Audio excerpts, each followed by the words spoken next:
Hey everyone, welcome back to our channel. Today I'm going to show you how to download uTorrent into your computer in a very simple way.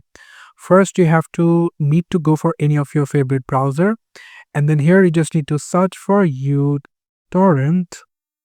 You'll find the download uTorrent. If you click on that, then you'll get this website called www.utorrent.com. So if you click on the download uTorrent and then click on the free download, and after a short time the download will be started.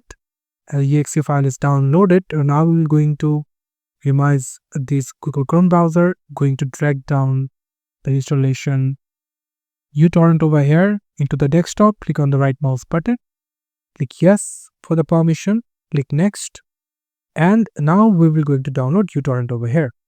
So click on agree. If you don't want to have a security browser, then you can simply click on accept. And now please wait while the installer wizard downloads and optimize necessary packages.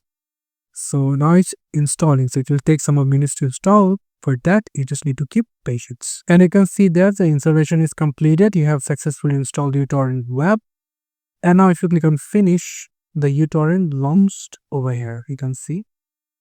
Click on OK. So yeah, this is how you can download uTorrent web into your computer. Thank you so much for watching this video. I hope to see you in other videos. Till then, goodbye.